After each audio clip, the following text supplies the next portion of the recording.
Doubt lingers when resorting to desperate measures. What actions could have steered clear of this situation? What steps might have prevented my current predicament? I was fairly certain my choices were limited. How do you make an adult realize their actions risk destroying everything they cherish? You can't coerce them into anything. You can only helplessly witness and handle the aftermath. That's where I found myself. My affectionate wife believed this would strengthen us, showcasing our love's depth and significance. I perceived it as a testament to her weak affection, highlighting her selfishness and indulgence. I'm just an average man leading an ordinary life. I'm not a resilient, tender, romantic hero. Like anyone else, I have flaws. I often focus too much on myself, work excessively, and occasionally express unwarranted anger. It's not intentional. It just happens. I'm only human. Such is life. Work and events often disrupt the flow. Amanda and I have been married for 19 years, enjoying close moments 2 or 3 times a week. It was always pleasurable, and we shared the enthusiasm for more when time allowed.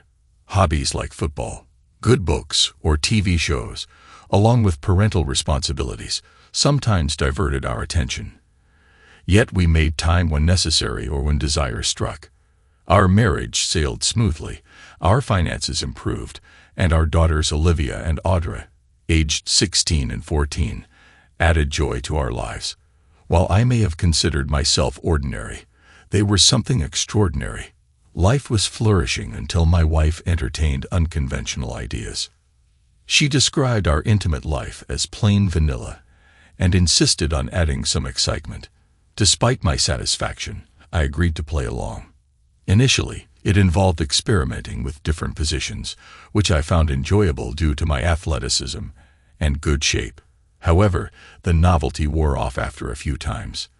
Then came the phase of role-playing, a concept I couldn't fathom its origin. Girlfriend's women's magazines, or some misguided TV show perhaps. It was fun about 3 times, but eventually it seemed impractical. Being on a hot woman while trying to maintain a Leonardo DiCaprio character, or remember she was Scarlett Johansson, became challenging. I refused to continue, and suddenly she expressed displeasure. She inquired about the last time I went on a date. I replied that just the past Friday, I took her to that Italian place she wanted to try. We went to the movies, and her mom looked after the girls overnight, as she reminded me. Clarifying that she didn't mean with her, she asked how long it had been since I went out with someone else.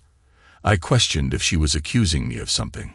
She quickly assured me that she wasn't and wondered if I remembered the name of the last girl I went out with besides her. Confirming that I did, I mentioned her name was Donna. About 2 weeks after I met her, we had a big argument about that date. When she asked if I ever missed it, I laughed and said, "God, no." I recalled how awful the whole dating thing was, not the date itself, which was pretty good. Working up the nerve to ask a girl out, worrying about being turned down, awkward first conversations. It was traumatic as hell, more like absolutely terrifying. She then asked what brought this on. I explained that I was just wondering if she ever felt like she'd like to go out on a date with someone else. She assured me that she had never felt like that. She recalled being extremely upset when I went out with Donna, reminding me that she told me she wanted us to be exclusive. I agreed, mentioning that I wanted the same. I added that if I felt differently, I wouldn't have asked her to marry me. Being married, I explained, means you don't go on dates with people other than your spouse. She dropped the subject, and I didn't hear any more about it for a month. It was a Friday night, and we had just finished making love, without any role-playing or gimmicks. It was just us, a man and his wife, enjoying each other. I came twice, and she must have reached fulfillment 6 times. We lay there in post-pleasure bliss. Then she brought up something that disrupted the mood. Amanda mentioned how Sebra was looking at me tonight and suggested that she wanted me to ask her to dance.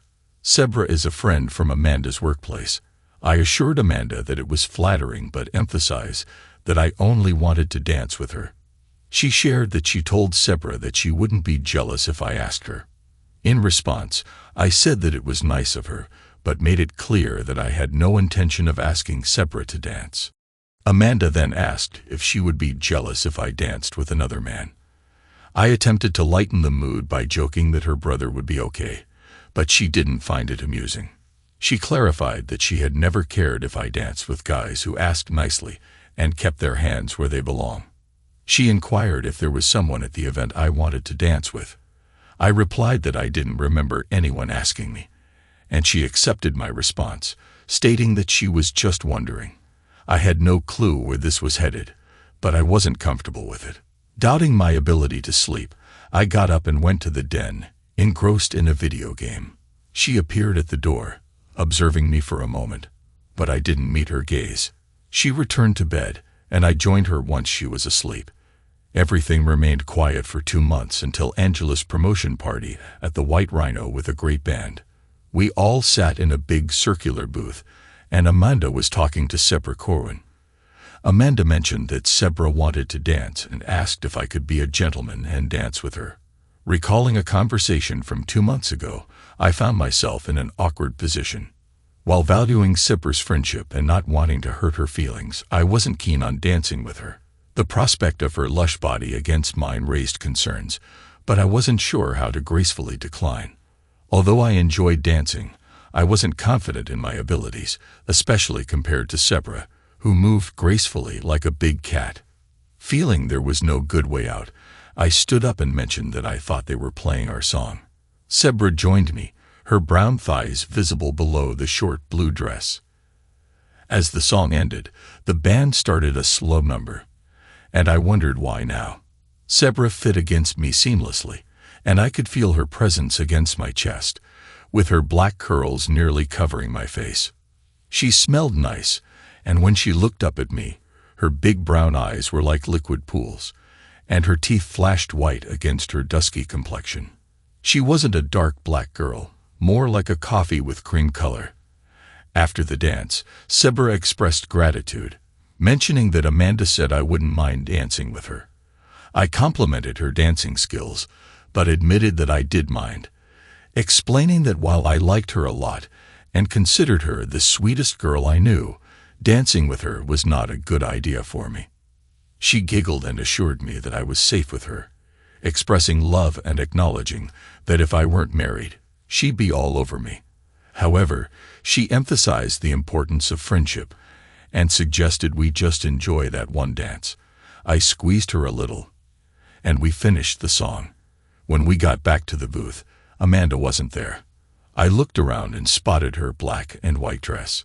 She was on the floor with some young Nordic-looking guy, laughing up into his face, and his hands were lower than they should have been. She noticed me looking for her, smiled, and shot me away. I was pissed, very pissed. In fact, she had sent me off with Sebra so she could dance with that guy. I threw a couple of 20s on the table and started walking toward the exit. Sebra watched me halfway to the door, then came running after me. I stopped, and she, a bit out of breath, asked where I was going. I informed her that we were being played. Amanda had been talking about dating other people and asking me if I ever thought about it. This was a test, and she set me up by getting me to dance with her, giving her an excuse to dance with Romeo inside. She asked what I was doing, and if I was just going to leave Amanda there. I affirmed that I intended to leave her. She grabbed my arm, feeling like a heel, and apologized. I reassured her, saying I didn't like being played any more than she did. She asked me to take her back to my house so she could get her car. As we were almost home, my phone buzzed, but I ignored it. Sebra gave me a look when her phone rang, and she answered it. She told Amanda they were almost at my house and explained that it wasn't her idea. She rode with us and wasn't about to be stranded. Sebra warned Amanda not to put her in that position and ended the call. She then informed me that Amanda wanted me to go back and get her. I expressed my desire for a wife who didn't play stupid games, sighing and questioning where this had come from. Sebra explained that it was Marcy from work who had been talking about having an open marriage, claiming it made their bed life better. She and her husband Herb hardly talked and spent their time trying to involve their friends, Amanda fell for it, and Sebra believed she was trying to set us up. I was surprised when Sebra mentioned that Amanda knew she loved me and had always been attracted to me. I nearly choked and apologized for the awkward situation. Sebra expressed that she found me gorgeous but emphasized being a one-woman kind of guy, not good at sharing relationships. She reassured me, questioning why she should be sorry, as she had nothing to do with Amanda's actions. I had the opportunity to dance with my dream woman, and I felt no regret about it. I assured her that I would let her know what happened, and she left in her car. Entering the house, I thought for a moment, then gathered my belongings from the master bath and relocated them to the one in the guest room. I also retrieved my work items and placed them there. Locking the door, I went to sleep, possibly aided by the drinks I'd consumed. I was partially awakened by the slamming door downstairs and echoing footsteps in the hallway. The doorknob to the bedroom twisted a few times, followed by a tap on the door. I heard Amanda's stage whisper, cautious not to disturb the nearby sleeping girls, asking what was going on. The tapping and whispering persisted for about 10 minutes before her footsteps retreated to our bedroom, or what used to be ours. Strangely, I found myself disliking the bed in the guest bedroom. In an attempt to slip away before she woke up, perhaps a coward's plan, I failed. She descended the stairs while I packed files into my briefcase. She sputtered, clearly angry, questioning what was wrong with me. I retorted, suggesting that maybe she should be asking herself that question. Her voice rose as she asked what that was supposed to mean. I picked up my briefcase, stating that everything I did was in reaction to what she did. I expressed not wanting to look at her right now, emphasizing how close she was to making me permanently angry, instructing her to get her act together, ensure all her points were checked off, and be ready to talk about it when I got home. I mentioned that I would pick up the girls and take them to Mom's house to settle the matter. Her face went pale, and she claimed to have no idea what I was talking about, suggesting the possibility of having something planned for the night. I told her it was up to her, stating that if she was interested in fixing what's broken, she should be ready and stop with the excuses. I added that if she was fine with the way things were, she could do whatever she wanted. I concluded by telling her to move her belongings into the spare bedroom because I liked my bed, making it clear she wasn't welcome in the same bed as me. She puffed up, but I left her there and went to work. I picked up the girls from school, and they happily went to Graham's for the evening. I informed Mom that Amanda and I were having some problems and needed some time to ourselves. She hugged me and expressed her love. I was grateful not to have to answer a bunch of questions. Amanda was there when I got home. She had made cookies and a plate of them, and a cup of coffee awaited me. Standing up, she clung to me for a moment, kissed my cheek, and sat down beside me on the sofa. I helped myself to a cookie, oatmeal with chocolate chips and Ms. It seemed like we were off to a good start, and I hated to spoil all this amicability. I addressed Amanda, expressing my disapproval of the unpleasant situation she created the previous night. I emphasize that what she did was not only hurtful to me, but also embarrassing for both of us, and disrespectful to see who was supposed to be her friend.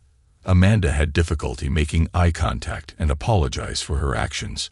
Reflecting on my own behavior, I recognize that I shouldn't have handled the situation that way.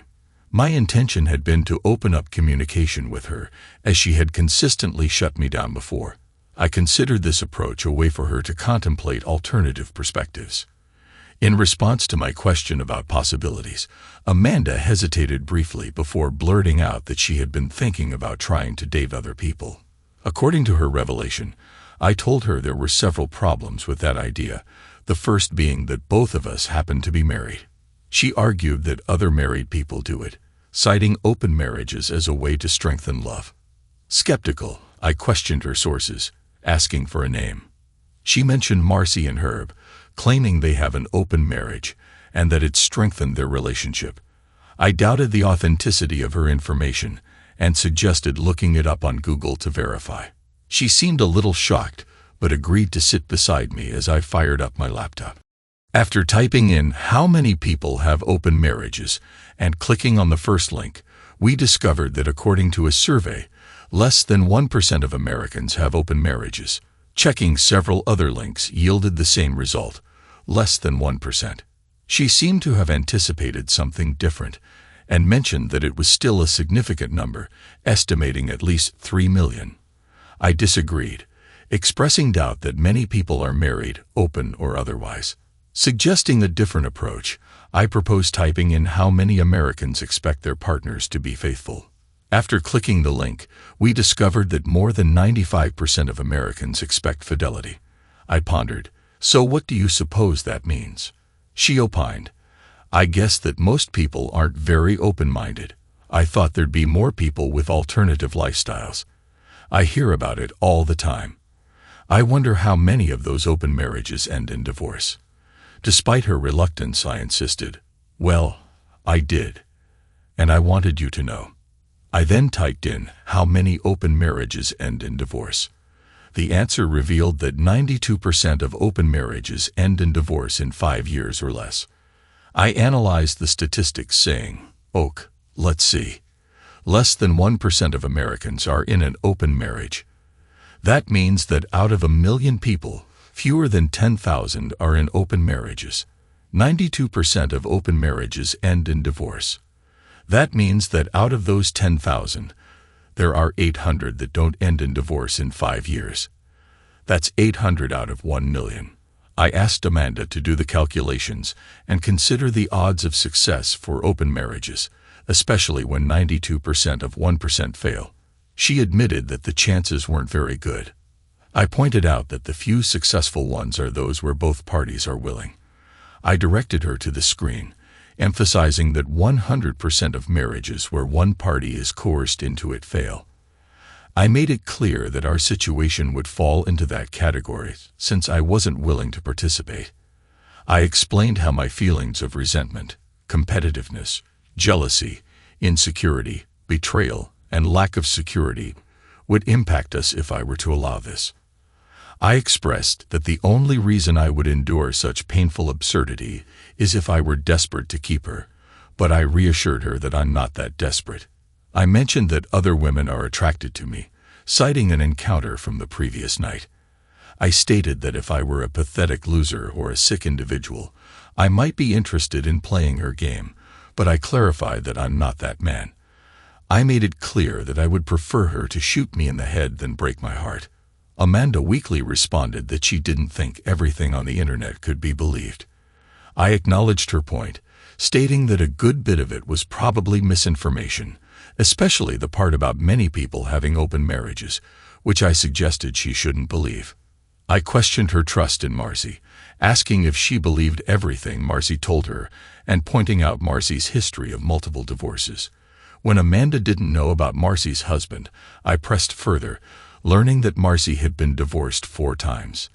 Incredulously, I remarked that Amanda was taking marriage advice from a 4-time loser, to which she protested, explaining that Marcy and Herb had a strong marriage. Expressing my disgust with the situation, I asked Amanda about the source of all this information. She revealed that Marcy talked about it all the time, and I also discovered that Marcy and Herb hardly spoke to each other, spending their time trying to engage in closeness activities with their friends.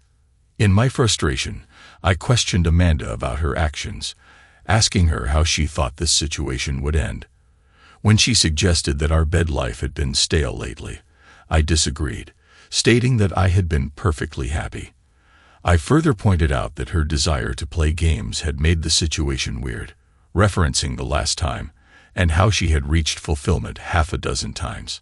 I questioned if those were Marcy's ideas, and her expression confirmed they were. I reacted strongly, expressing disbelief and frustration, emphasizing our strong marriage and rejecting the idea. She argued that it could be good and exciting, suggesting we share experiences. I responded, calling it a nightmare, and challenging her claim about men's fantasies, suggesting she Google it. I made it clear that any involvement in such matters would mean the end of our relationship. Amanda looked shocked and sought clarification on what we're through meant. I questioned if it meant divorce and expressed disappointment, believing our marriage meant more. I echoed her disappointment, expressing doubt about the strength of our marriage based on her discussion of such matters. I conveyed that her discussion of such matters made me believe our marriage didn't hold much significance for her. I questioned what she would tell our daughters about Mom and Dad potentially splitting up, refuting her notion that it would be because I couldn't accept her having other relationships. I asserted that the truth would be that their mother didn't love their father enough to keep her marriage vows and ensure a loving home for them. I accused her of prioritizing her desires over the well-being of our family. As our anger escalated, she asserted her determination for this to happen, stating it was inevitable. I responded, refusing to accept it and warning of the consequences. I asserted that she was mistaken and emphasized that our marriage wouldn't survive her involvement with someone else, stating that I'd consult a lawyer the moment she went through with it. I presented her with options: forget everything for a quick divorce, or schedule therapy sessions to understand her irrational behavior. I expressed my skepticism about the success of counseling, labeling her actions as a major mistake that would make everyone miserable. I attributed her misguided ideas to Marcy's influence and warned that positive outcomes were unlikely. I made it clear that I wouldn't sit idly by, emphasizing the potential suffering for everyone involved. I questioned her about her plans and challenged her actions. She taunted me, insisting on her freedom, and claimed I couldn't stop her. She argued I wouldn't divorce her out of fear of losing too much and threatened to take the girls in the house, leaving me with alimony and child support. In response to her taunts, I urged her to think about the situation and not do anything foolish. Despite her claims of love, I resisted her proposal, emphasizing the potential excitement she suggested would only lead to risks and downsides. I stood firm, expressing the gravity of the situation and rejecting her plea to give it a try. She stood up, approached my chair, and tried to embrace and kiss me. I pushed her hands away, stood up, and said, "Don't touch me. I need to think about this. I'll let you know what I decide." I lied. I didn't need time to contemplate. I needed to organize my strategy. She was probably correct about the complexities of divorcing her. The whole system is messed up. I needed to make some moves. I left her, went to the master bedroom, and locked the door. After spending 30 minutes on the computer and 10 on the phone, I had a financial plan. The problem was the girls. Under Georgia law, where we lived in Atlanta, children over 14 get to choose their custodial parent. I was confident about Audra, my daddy's princess. Olivia loved me, but she also held her mother in high regard. I doubted Audra would go with Amanda, and I hoped Olivia wouldn't want to be separated from her sister. I was betting that if I could make them aware of Amanda's plans and how she intended to use them as leverage for this open marriage, they would want nothing to do with her. It was cynical, and I hated every thought I was having. But I wasn't the one changing the rules. If Amanda had come to me before our marriage, expressing her desire to remain faithful for 19 years and then explore other relationships, would I have married her? Absolutely not. I would have left immediately. She knew it, and she would have done the same. She wanted to change the rules and force me into compliance, resorting to extortion tactics. The conversation unfolded 2 nights later, with Amanda beginning by offering an apology that I wasn't inclined to accept. I questioned her about the decision to see a therapist and engage in marriage counseling. When she denied having any issues and shifted the blame to me for planning to be with other men, I countered, pointing out the contradiction. She insisted she wasn't planning anything specific, just suggesting we have the option if it came up. In response, I shared a different perspective, revealing that I had opportunities to cheat occasionally throughout the years, but resisted due to a commitment to a plan of loyalty in marriage. I highlighted the importance of planning for a successful marriage and criticized her lack of commitment. I expressed concern about the impact on our promises to each other, our children, and even to God. Despite her hissing response, I questioned how the girls would perceive her betrayal, asserting that she wouldn't be telling them anything. Later that day, Amanda threatened that, as the mother, she would undoubtedly get custody of the kids, ensuring I would never see them again. She vowed to make visitations difficult, cautioning me not to say a word to them. After a heated exchange, she glared at me, stormed off, and created enough commotion for anyone on the stairs to hear a couple of faint gasps and a muffled sob. When I reached the stairs, the girls were no longer there. I went to Audra's vacant room and proceeded down the hall to Olivia's room, where I heard hushed voices inside. Upon knocking, Olivia asked what I wanted, and I requested to come in. She opened the door, and both of them had obviously been crying. Sitting between them, I embraced them both and expressed regret that they had to witness such a conversation. I explained to them my belief that they wouldn't believe me unless they heard the conversation themselves. Olivia reassured me, saying it wasn't my fault, placing the blame on their mother. She mentioned not initially believing me, but now understanding the situation. Audra expressed disbelief at her mother's actions, questioning how she could do such a thing to me and to them. I admitted not knowing the exact motivation, stating that Amanda had been influenced by negative influences at work and had made a firm decision to go through with it. I shared my unsuccessful attempts to dissuade her and mentioned her lack of concern. Concerned about her well-being, Audra asked if Amanda was unwell, to which I responded that I had no clue about her current motivations. I mentioned suggesting therapy and marriage counseling, but Amanda showed no interest. Audra asked what they should do, and I advised them to do nothing for the time being. I explained my plan to wait until Amanda believed I had given up, anticipating her going on a date. At that point, we would be prepared to leave, and I expressed doubts about her willingness to listen, even if I attempted to talk her out of it. I asked both of them if they were aligned with my decision, or if they wanted to stay with their mother. Audra exchanged glances with her sister before declaring, "No, Dad, we're going with you." My heart lifted, finding solace in the support of my children after 19 years of disappointment. Over the next 2 months, Amanda and I barely communicated, assuming roles of distant roommates who harbored little affection for each other. The spare bedroom became her sleeping quarters, while I occupied what had once been our shared space. Despite my efforts to engage her in conversation and dissuade her from her chosen path, our interactions were strained. One evening as we worked together in the garden, I broached the subject. I questioned the success of her plan, asking if our marriage was truly strengthening, where the passionate lovemaking she had envisioned was, and if the situation was as exciting and fulfilling as she had anticipated. She glanced at me, and for the first time, I noticed a hint of doubt in her eyes, quickly replaced by anger. She snapped back, asserting that the situation was a result of my behavior. I expressed my disapproval of my wife planning to engage with others, emphasizing that it wasn't a scenario I welcomed.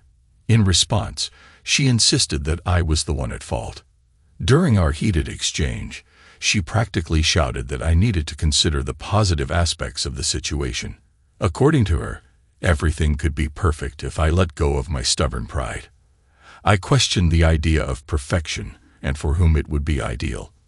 From my perspective, the current situation was far from perfect and certainly not favorable for me. I challenged her assertion that she loved me more, emphasizing that my love for her was expressed through granting her freedom while maintaining my commitment.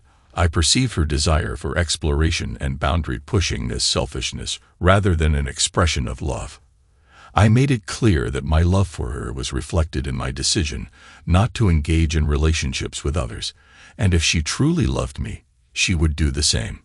I questioned Amanda about when she stopped loving me, to which she tearfully denied and claimed her love for me had grown stronger. I challenged her notion of love, suggesting that her actions felt like driving a stake into my heart. In response, she became furious, announcing her plan to go to a club with a colleague, Bill White, on Friday night. She insisted that I join them, promising it would be an exciting experience. Reluctantly, I agreed, stating that since she was going to do it anyway, I might as well go along. As she rushed across the garden, she embraced me tightly, expressing gratitude for my willingness to participate. Despite her assurances, I was already filled with regret, finding the situation unbearable. Seeking support from C, I decided to give her a call. It became evident that C was furious upon learning about the plan. She expressed her anger, stating that she had no idea she was being set up to be with me when Mandy invited her to go clubbing with Bill White. Upon hearing the slang number, she vowed to confront Mandy. When I requested her help and trust, assuring her that I needed her assistance in this critical moment as I was planning to leave Mandy, C initially expressed her distrust. After calming her down, I explained my plan to pretend to be okay with the situation and asked her to play along by going home with me. She hesitated for a moment before asking what I had in mind. She laughed and questioned the sincerity of my plan, expressing doubt that it might be a devious plot to get her into my house.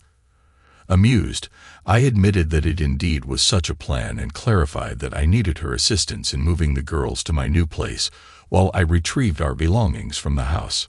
Surprisingly, she found the vengeful aspect of the plan appealing and agreed to participate.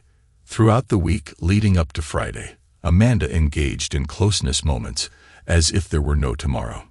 On Friday, I emphasized once more before heading to work whether she was absolutely certain about the decision and suggested she could still call off the plan. I reminded her of the enjoyable week we had spent together. However, she remained resolute, assuring me that we could discuss it afterward if needed. She expressed gratitude for my willingness to go along with her plan and assured me that the upcoming night would be the best yet. She danced her way out of the bedroom. She knew I was going to love this. Right, I thought sourly. Let's get this day over. When Sepra stopped by the house on Friday evening, she was absolutely stunning. Amanda was cute, petite and slender, with a cute face that belonged on a teenager. Sepra was in a whole different league. She was tall and had one of those figures you hear so much about and almost never see. Amanda was a bit flat back there. Sepra wore a short, tight red sheath dress adorned with sequins, looking stunning. I was dressed in a sport coat, black pants, and a ribbed t-shirt under the coat. As she entered, she playfully commented on my attire, suggesting that I was attempting to seduce her. I clarified that it was strictly business that evening, reserving any such intentions for another time. She expressed regret at the missed opportunity, mentioning that she was wearing a thong, believing it would be to my liking. Playfully, I asked her to show me. Drawing her closer, my hands on the hem of her dress, I teasingly lifted it up her legs toward her enticing figure. She warned about Amanda potentially entering at any moment, but I insisted, emphasizing the need for Amanda to think I was participating in her game. We shared a moment of laughter as I continued the playful interaction. As I was about to appreciate the delightful view in front of me, Amanda entered the room unexpectedly. There was a moment of surprise, and Sepra quickly adjusted her dress. Amanda greeted us with a smile, commenting on the apparent early start to our evening. I responded with a playful suggestion that she and Bill should be the ones getting a room. Amanda smirked at us, picked up her clutch, and we headed out for the night. Bill met us at the club. I don't think the evening started the way he'd expected. I shook his hand and just crushed it. I've been powerlifting for years, and one thing it does if you lift without straps is it gives you quite a grip. I could see him start to go weak in the knees, and I let him go. You could tell he wanted to whimper and nurse his hand, but his macho image wouldn't let him. He was one of those pretty boys. Have you ever noticed that, as men approach what some women would call ideal, the likelihood of there being a hairdresser or a Scientologist goes up to near infinity?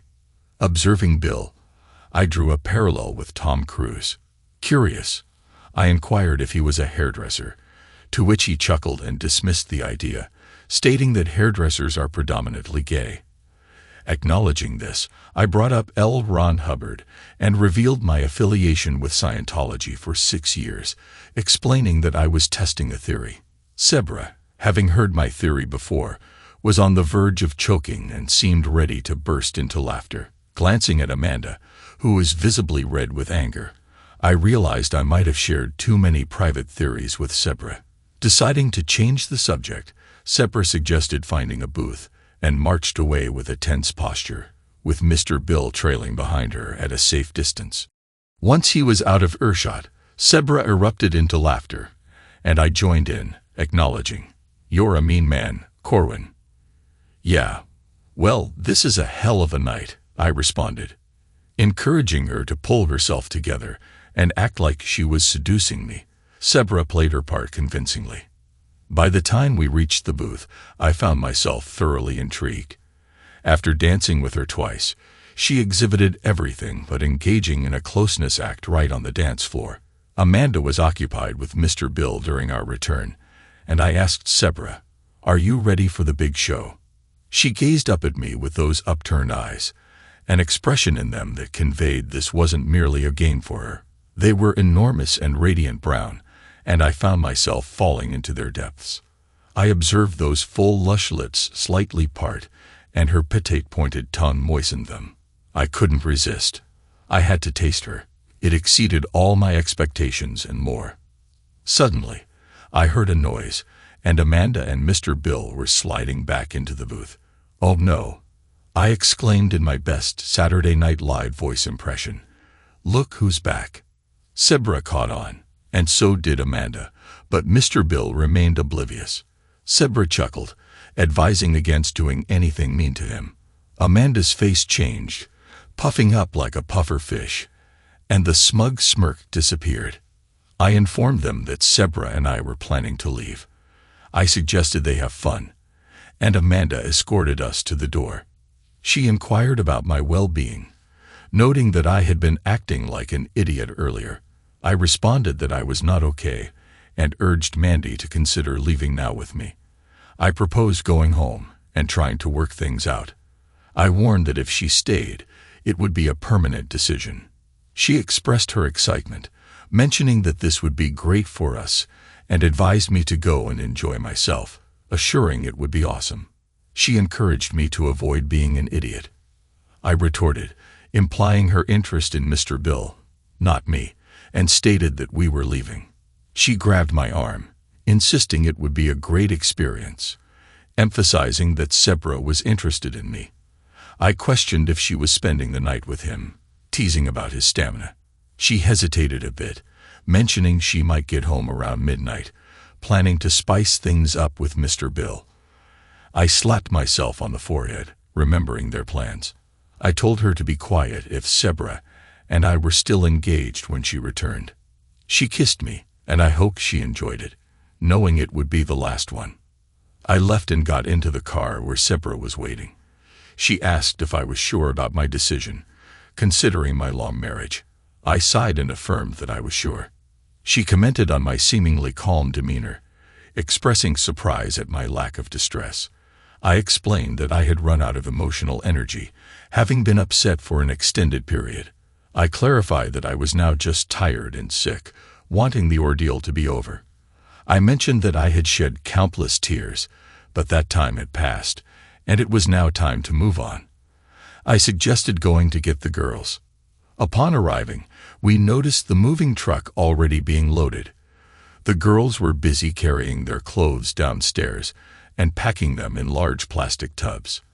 As for furniture, we were only taking essential items, such as the bed from the master suite, the girls' beds, their TVs and electronics, and the big screen we had replaced 6 months ago with an even larger one.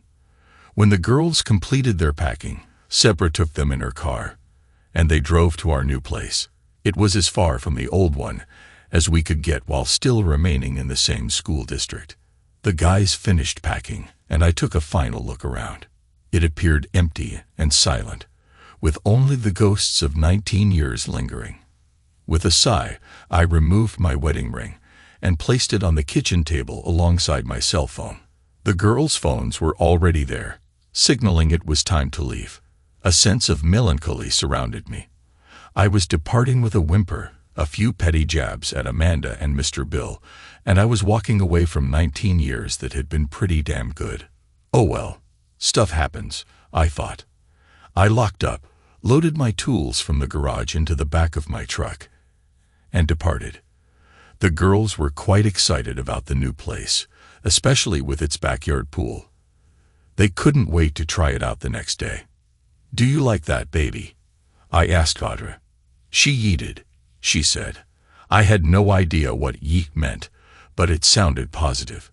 Sebra was present, still looking amazing. However, even if she had been Jennifer Lawrence in the flesh, I was just tired. Not that I'd prefer Jennifer Lawrence to Sebra, but you know what I mean. I think she sensed that, and gave me a dazzling smile, a quick peck on the cheek, and then she was gone. The lingering scent of her perfume was the only reminder that she had been there. We went to bed, and surprisingly, I slept not well, but I did sleep. The next morning, I got up and made coffee, and the girls joined me after a while. We had a Danish kringle and chocolate milk for breakfast, and they watched cartoons on TV until noon. Two gorgeous little bikini-clad bundles of energy were then splashing in the pool while I lounged and observed. I wasn't really paying attention, wondering what Mandy was doing. By now, she'd likely be frantic, calling everyone she could think of, trying to figure out what happened. She was going to have a tough time finding us. I wasn't working. I had sold the business and made out well. The girls weren't in school. It was summer vacation. We weren't going anywhere except to the grocery store, and we walked or took a bus there. The truck was parked in the garage. I was sure she had the police looking for us, but not having a car would be problematic for them. The only way she could reach us was electronically. She flooded our inboxes with messages, immediately messaged the girls whenever they signed on to social media, and sent tweets and messages on Instagram. We read them but didn't respond. Let her find us the hard way. I anticipated that she would eventually look for me, considering she had work and bills to pay. I, on the other hand, wasn't making any payments, and I knew she would quickly fall behind. We had significant equity in the house, and losing it wouldn't be something she'd desire. About 3 weeks later, a private detective approached me in the grocery store. He inquired about my identity, to which I responded that my wife had hired him to find me. He declared his intention to inform her of my whereabouts and suggested I give her a call. Threateningly, he warned of charging me with stalking if he saw me around. Dismissing him, I told him to smack it, expressing no intention of reaching out to her. It turned out I didn't have to. The police showed up, and Mandy had fed them a line that I had kidnapped the girls.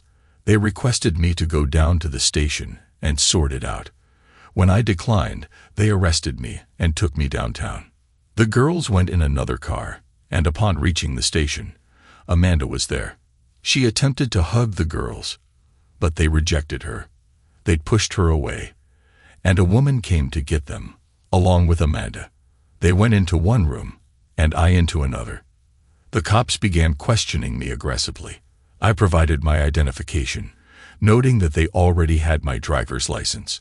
The only words I uttered were a declaration of my intention to remain silent and my request to speak to an attorney.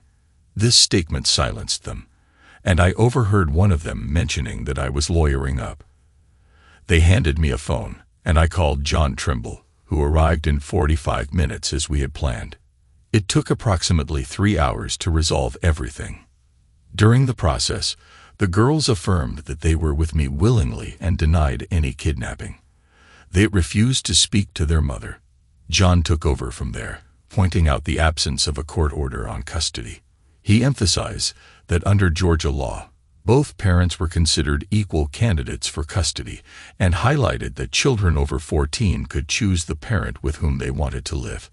Ultimately, they had no choice but to let us go. Sebra walked out with us, and Amanda trailed behind, pleading with the girls to talk to her. John and Sebra's car drove away, leaving us alone in the parking lot. Amanda was crying buckets, appearing like a mess. She turned those forlorn eyes toward me and fell to her knees. I reminded her that I had previously begged her not to mess around with Mr. Bill, stating that she hadn't listened, so why should I? She continued pleading, asking me not to treat her this way and expressing sorrow. I agreed to talk, asking her where she wanted to go. She pleaded to go home, not wanting anyone to see her like this. I suggested going to my home, as I had no interest in going to hers and didn't know who she had been involved with there. She gave a little wail of dismay but nodded her head, agreeing to go to my home. She said, "Okay, Corwin, whatever you want, but it's your home too." I didn't argue with her. She suggested that I ride with her, but I declined, opting to call a cab instead. She followed me home. Knowing the girls were with Sebra and spending the night, I welcomed Amanda in and got her a cup of coffee. We sat at the bar, and an uncomfortable silence lingered. Silence hadn't been uncomfortable between us since our third date, but it sure was now. After a while, she asked what I wanted, and I countered by asking if I had mentioned wanting anything. She clarified, asking what she needed to do to get me to come home and see the girls. I responded that I had no control over her seeing the girls. It was their choice. She accused me of poisoning the girls against her and suggested Marcy might have told me about it. I inquired if Marcy was the oracle of all wisdom. She repeated her question, asking what I wanted. I noted that the funny thing was, I hadn't said a word to the girls about her. The only thing I had told them was that I was leaving, and they needed to decide who they wanted to live with. When she pressed on, wondering who had told them, I revealed that she was the one who had told them. Confused, she asked when she would have said anything. I reminded her of the night in the living room when she threatened me, and I pointed out that the girls were sitting on the stairs, overhearing every word she said. Her face went pale, and she started sobbing, unable to continue. I conveyed to her that the girls believed she had poisoned their perception, and I added that I also shared that belief. Her pleading was pitiful, reminiscent of my own. I responded callously, expressing indifference towards the situation with the girls, stating that she had messed it up and needed to fix it. When she asked what could be done with me, I suggested she file for divorce. She insisted that she didn't want a divorce. She just wanted me to come home. I asserted that I considered myself already at home, clarifying that I didn't live with her. She apologized, admitting it was a mistake to force me into the situation and expressing regret. She pleaded for forgiveness, proposing to go to a marriage counselor or a therapist. In response, I explained that the problem wasn't that I didn't want it, but that she did. I demanded that she file for divorce, and warned her that if she didn't do so within a few months, I would take the initiative. I made it clear that I wanted nothing to do with her, considering our relationship irreparable. Angry, she called me a fool, accusing me of taking all our money by selling the business and emptying our bank accounts. I defended my actions, stating that I had sold the business at a significant loss and had taken only the money I had earned. I emphasized that I didn't have a dime of it left. All of that was indeed accurate. I had securely stashed the money away in an offshore account, realizing it was crucial to do so before the divorce proceedings began. The records indicated that I sold the business to a Danish company for an amount less than what I owed in taxes. I had intentionally overpaid the IRS significantly, with the surplus funds held to offset future tax liabilities. Our brokerage accounts remained untouched, although I recognize that I would have to relinquish half of them. To secure the girls' financial future, I had initiated a trust for them, ensuring they would be financially comfortable for the next 3 months. As part of my strategy, I had been frequenting various grocery stores, Walmarts, and convenience stores in town. Using my debit card, I made a point to request cash back every time the machine prompted me to do so. I had been obtaining cash, ranging between $1.60 and $1.80, from numerous stores in town with 3 people involved in each transaction. This strategy had the potential to accumulate a significant amount quickly. The transactions were legitimate, and I had a substantial stack of cash stored in an old chest in a storage building, ready for use once the coast was clear.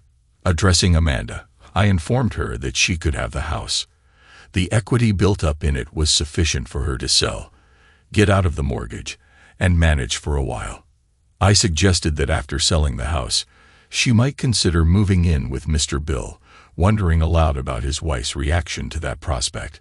Amanda gasped, claiming ignorance of his marital status. I pointed out that her desire for an open marriage indicated a lack of concern about his marital status, and advised her to move on, urging her to file for divorce. Standing up and heading towards the door, I was followed by Amanda, who was visibly upset, wringing her hands and crying. She stopped at the door, looked up at me, and requested that I tell the girls that she loved them and apologized. I agreed to convey the message and asserted that I wasn't giving up.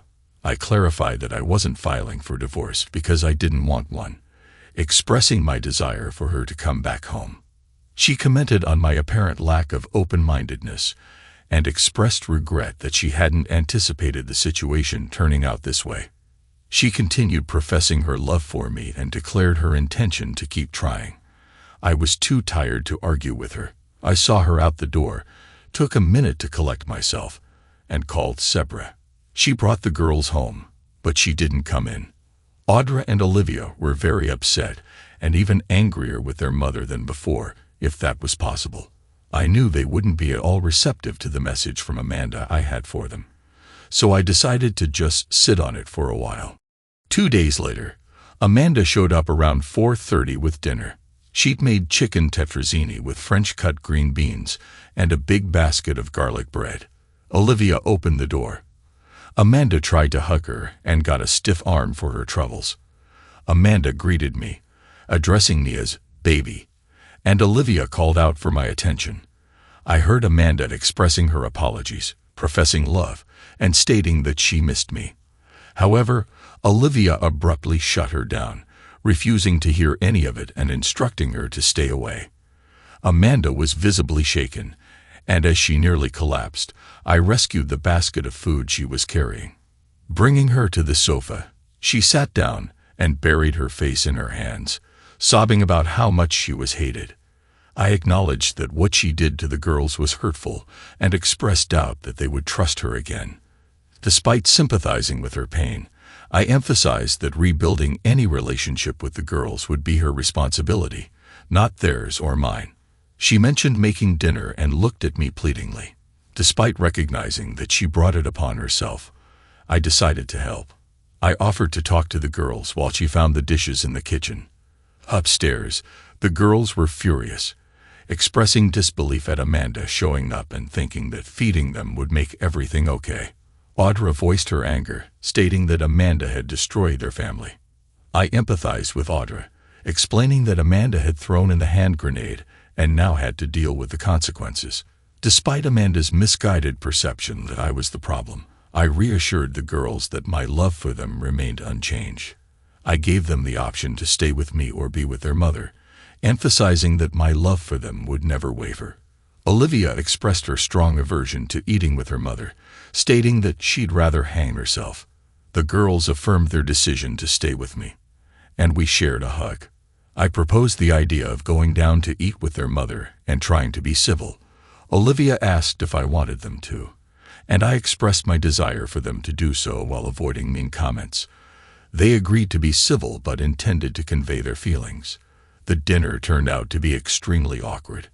Amanda tried to engage the girls in conversation, but they responded with curt replies.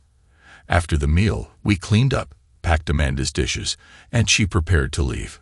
When Amanda asked Audra for a hug, Audra declined, stating that Amanda was no longer her mother. Both girls went to their rooms without saying another word. Amanda was visibly distraught, and it took her about 30 minutes to compose herself enough to leave. Despite feeling pity for her, I took no responsibility for the situation. I found satisfaction in the turn of events, enjoying every minute of it. She continued to come over about once a week, and the girls kept destroying her hopes. She didn't file for divorce, and continued to try to talk me into moving back in with her. After 6 months, I filed. When the divorce was final, I think Amanda finally realized that we were through.